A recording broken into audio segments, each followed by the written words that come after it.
Mr. President, Dr. Biden, Madam Vice President, Mr. Emhoff, Americans, and the world.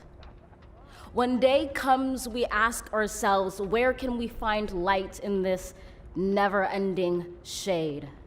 The loss we carry, a sea we must wade. We've braved the belly of the beast. We've learned that quiet isn't always peace, and the norms and notions of what just isn't always just is. And yet the dawn is ours before we knew it. Somehow we do it. Somehow we've weathered and witnessed a nation that isn't broken, but simply unfinished. We, the successors of a country and a time where a skinny black girl descended from slaves and raised by a single mother can dream of becoming president, only to find herself reciting for one. And yes, we are far from polished, far from pristine, but that doesn't mean we are striving to form a union that is perfect.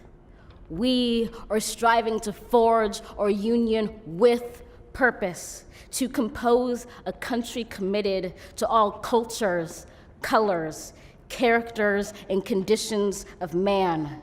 And so we lift our gazes not to what stands between us, but what stands before us. We close the divide because we know to put our future first, we must first put our differences aside. We lay down our arms so we can reach out our arms to one another. We seek harm to none and harmony for all. Let the globe, if nothing else, say this is true. That even as we grieved, we grew, that even as we hurt, we hoped, that even as we tired, we tried, that we'll forever be tied together, victorious, not because we will never again know defeat, but because we will never again sow division. Scripture tells us to envision that everyone shall sit under their own vine and fig tree, and no one shall make them afraid.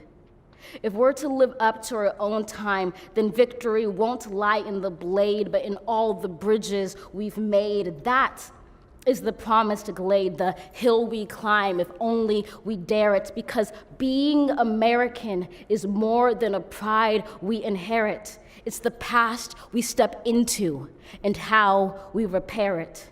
We've seen a force that would shatter our nation rather than share it, would destroy our country if it meant delaying democracy. And this effort very nearly succeeded. But while democracy can be periodically delayed, it can never be permanently defeated.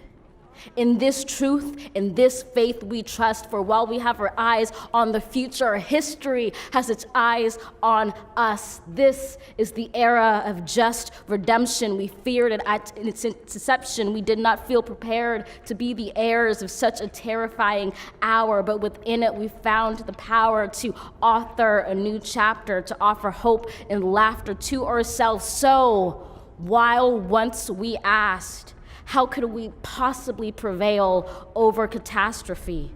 Now we assert, how could catastrophe possibly prevail over us? We will not march back to what was, but move to what shall be, a country that is bruised but whole, benevolent but bold, fierce and free. We will not be turned around or interrupted by intimidation, because we know our inaction and inertia will be the inheritance of the next generation. Our blunders become their burdens, but one thing is certain. If we merge mercy with might and might with right, then love becomes our legacy and change our children's birthright. So let us leave behind a country better than the one we were left. With every breath from my bronze-pounded chest, we will raise this wounded world into a wondrous one. We will rise from the gold-limbed hills of the West. We will rise from the wind-swept Northeast, where our forefathers first realized revolution. We will rise from the lake-rimmed cities of the Midwestern states. We will rise from the sun-baked South. We will rebuild, reconcile, and recover in every known nook of our nation, in every corner called our country. Our people, diverse and beautiful, will emerge battered and beautiful. When day comes, we step out of the shade, aflame and unafraid. The new dawn blooms as we free it. For there is always light, if only we're brave enough to see it, if only we're brave enough to be it.